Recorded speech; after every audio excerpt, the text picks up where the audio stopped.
quand on a une suspicion de quoi que ce soit, le médecin généraliste, moi dans 95% de mes consultations, a déjà bien débrouillé les choses, a bien fait des examens de première intention et après il me l'adresse avec ces examens-là pour un œil de spécialiste. Bonjour, je m'appelle Laure Gessler, je suis médecin généraliste et journaliste santé. Doctolib m'a proposé de discuter avec différents praticiens au sujet de la coordination des soins. Après un premier épisode avec Estelle qui est infirmière puéricultrice, je vous propose de rencontrer Nathanelle qui est gastro-entérologue à l'hôpital. Comment améliorer l'adressage et la communication pour un avis ponctuel? Comment améliorer les échanges lorsqu'il s'agit d'un patient chronique? Comment optimiser les services du CEGID, le centre de dépistage des maladies infectieuses? C'est parti!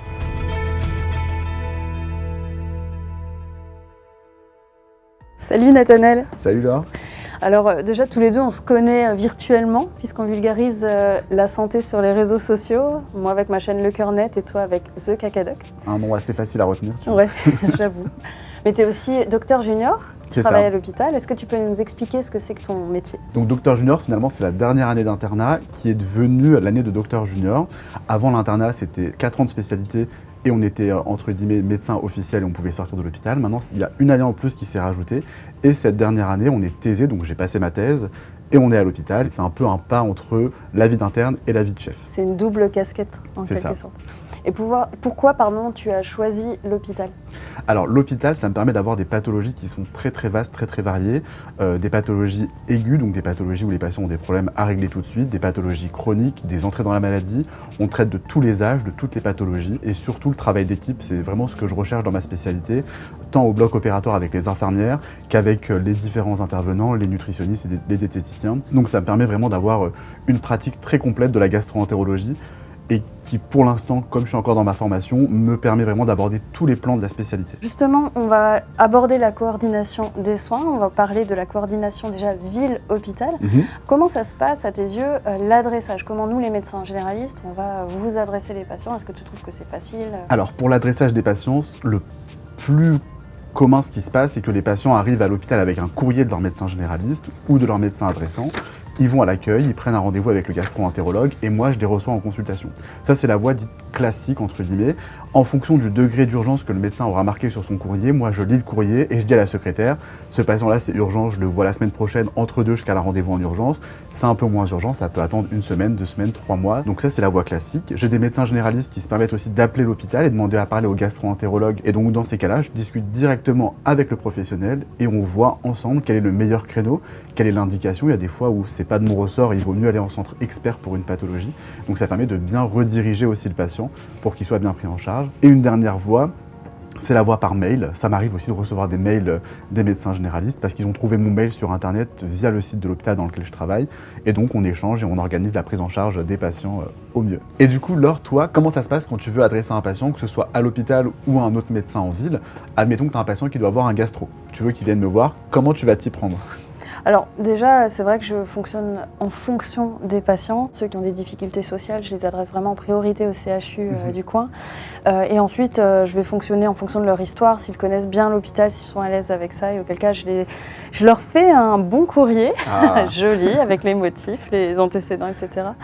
Le logiciel est vraiment facile pour ça parce que souvent, finalement, ça se fait tout seul quand on connaît bien le patient. Et avec les libéraux, j'utilise souvent Doctolib Team. Donc ça m'arrive d'adresser via la plateforme Doctolib. Ça permet de chatter en quelque sorte et de dire bon ben voilà, j'ai vu un tel. Et sur Doctolib Team, parce que moi je connais pas du tout cet outil, c'est un truc où il y a tous les médecins qui sont dessus et tu peux parler à n'importe qui, ou est-ce que c'est uniquement les médecins avec qui tu as déjà eu des contacts à qui tu peux parler? Non, c'est tous les médecins ou autres spécialités. Ok, bah hyper pratique, je connaissais pas. Est-ce qu'il y aurait des moyens de faciliter justement cette prise en charge, qu'on ne perde pas de vue des patients? Alors c'est vrai que la perte de vue des patients, c'est toujours quelque chose qui est angoissant. Autant en ville qu'à l'hôpital. Moi, quand j'ai un patient que je dois voir pour un suivi et qui ne vient pas à ma consultation, je me dis mince, est-ce qu'il lui est pas arrivé un pépin ou est-ce qu'il veut plus me voir? Comment faire pour éviter ça et pour améliorer aussi le suivi des patients? Le fait de prendre des rendez-vous pour les patients en consultation, de dire bah il faut que vous voyez un cardio, ah non je veux pas, j'ai un peu peur, bah on prend rendez-vous ensemble, comme ça au moins c'est fait. On cherche ensemble sur Doctolib ou sur n'importe quelle autre plateforme d'ailleurs le nom d'un professionnel de santé ou d'un spécialiste, on cherche le numéro de téléphone, on voit que c'est proche du domicile du patient, ça lui facilite son rendez-vous et je sais qu'il va y aller. Donc ça c'est une première méthode. La deuxième méthode c'est de travailler en réseau avec tous les médecins qui sont autour de l'hôpital où je travaille. Comme je suis arrivé au mois de novembre, Petit à petit, mon nom se fait un peu entendre et ils savent qu'il y a un nouveau gastro qui est arrivé, qu'il y a des délais de consultation qui sont un peu courts. Donc je pense que le travail en réseau, c'est vraiment la clé des patients perdus de vue et de ceux qui veulent plus trop venir en consultation.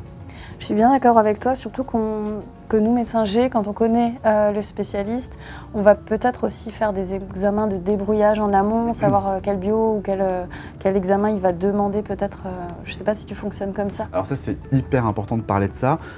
Quand on a une suspicion de quoi que ce soit, le médecin généraliste, moi, dans 95% de mes consultations, a déjà bien débrouillé les choses, a bien fait les examens de première intention, et après, il me l'adresse avec ces examens-là pour un œil de spécialiste. Et c'est vraiment ce travail en réseau, encore une fois, qui fait qu'on gagne, et pour nous dans notre pratique, on apprend de nos collègues, et les patients sont satisfaits aussi de la prise en charge, de se dire il y a un réseau, je ne suis pas perdu, et si j'ai un souci, j'ai un spécialiste qui connaît mon dossier. Et justement, cette communication, donc elle se passe aussi avec le patient. Est-ce que tu as l'impression, lors de tes consultations, que le patient il est assez briefé, assez informé des enjeux? Alors, le caca, ça fait peur. C'est le truc, on se dit, je vais voir le gastro-entérologue, j'ai un peu peur, ou le proctologue, quand ça touche à l'anus, on a toujours un peu peur de cette sphère un peu d'intimité. Donc le médecin généraliste, en général, arrive à débunker le truc. Et donc quand les patients arrivent, ils sont toujours un peu briefés et ils savent pourquoi ils sont là. Et moi, j'ai juste à rajouter la petite touche un peu du spécialiste, d'expliquer les risques encourus de l'examen. En fin de consultation, donc après il y a cette histoire de retour, on va dire de diagnostic. Comment est-ce que tu fonctionnes et comment est-ce qu'on peut améliorer cette communication aussi avec le médecin traitant? Moi, je fonctionne de deux façons. À l'hôpital où je suis, on a la chance d'avoir un logiciel de dictée vocale. Donc, à la fin de la consultation, quand on a fini de tout se dire avec le patient, je dis au patient, à partir de maintenant, vous allez être un peu l'inspecteur. Moi, je vais dicter tout ce qu'on s'est dit. Et si je fais une erreur, vous m'interrompez, vous me dites là, c'est pas bon ce que vous dites, etc. Donc, ça permet d'inclure le patient dans le courrier, dans sa prise en charge, et aussi de lui faire un peu une synthèse de ce qui s'est dit au cours de la consultation. Quand le patient sort de ma consultation, il sort avec un courrier, en double exemplaire, un pour lui et un pour le médecin traitant ou le médecin adresseur. Comme ça, il a cette mission un peu de messager à son médecin adresseur. Ça, c'est la première voie, le papier. La deuxième voie, c'est la boîte mail. On a tous aujourd'hui une boîte mail sécurisée. Et donc, quand je mets le nom du médecin adresseur dans mes comptes rendus, les secrétaires relisent le compte rendu que j'ai dicté et l'adresse au médecin adresseur. Donc, le médecin a directement l'information 2-3 heures après la consultation ou le lendemain dans sa boîte mail de ce qui s'est dit. Je pense que c'est vraiment le mot d'ordre dans cette coordination des soins, finalement, d'inclure le patient. Bien sûr. Et de créer cette alliance thérapeutique qui va aider aussi à la prise en charge globale. Bien sûr, dans la coordination, le patient est au centre. On a abordé plutôt les avis médicaux. Est-ce que tu peux aussi nous parler des patients chroniques? J'imagine qu'il y a des limites aussi à l'hôpital. Qu'est-ce qu'on pourrait améliorer? Moi, les patients chroniques essentiels que j'ai, c'est surtout les maladies inflammatoires de l'intestin, donc les maladies de Crohn et les rectocolites hémorragiques.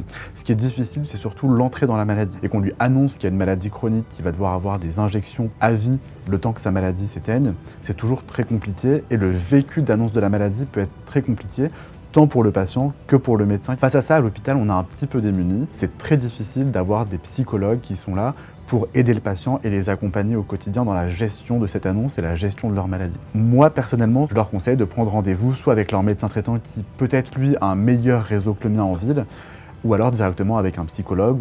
Mais c'est vrai qu'à l'hôpital, on est très limité. On manque de temps et on manque de moyens et de personnes qui sont capables de venir nous aider, quoi. Donc, ouais. S'il y a des gens qui nous écoutent, n'hésitez pas, venez, on vous accueille les bras grands ouverts. Et à propos de sujets pas forcément simples, tu travailles aussi au CEGID, le centre de dépistage gratuit des maladies infectieuses notamment.